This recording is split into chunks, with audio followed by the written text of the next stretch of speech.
প্রিয় দর্শক বর্ডারি YouTube channel থেকে সবাইকে শুভেচ্ছা অভিনন্দন। আজকে আমরা চলে আসলাম ঢাকার বুক চিরে প্রবাহিত হওয়া সেই চিরচেনা বুড়িগঙ্গায়।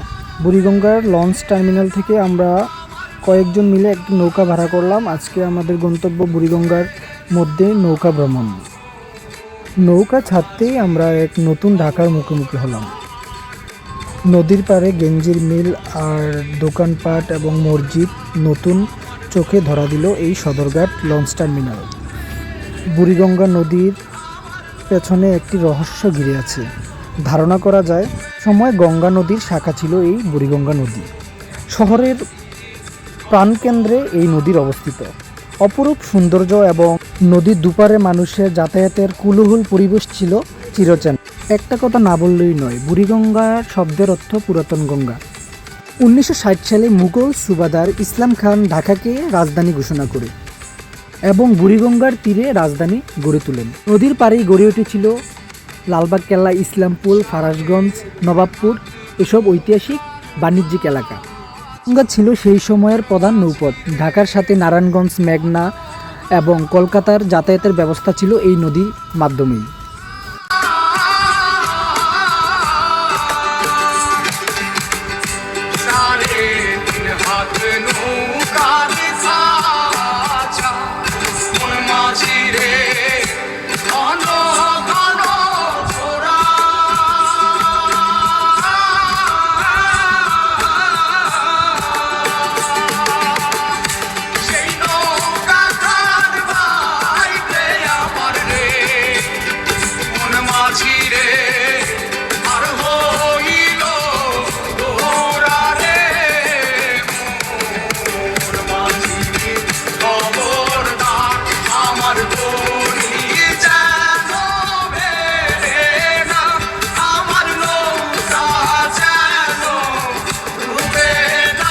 সবাই একসাথে নৌকা ভ্রমণের অভিজ্ঞতাটা আজ আমার প্রথম।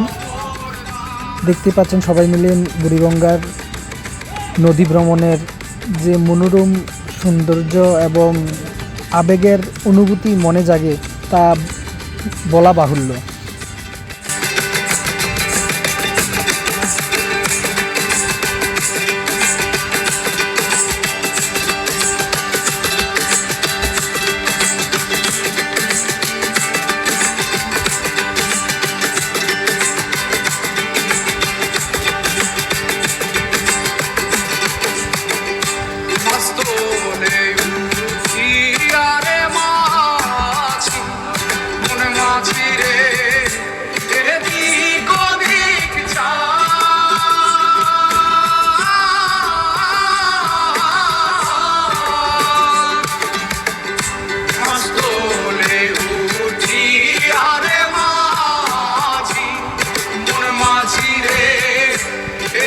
আস্তে আস্তে নৌকা নিয়ে সামনের দিকে যেতেই চোখে পড়ল সেই চিরচেনা মগবাজার ফ্লাইওভার। নদীর এপারের মানুষ ওই পারে যাতায়াতের মূল মাধ্যম এই ফ্লাইওভার।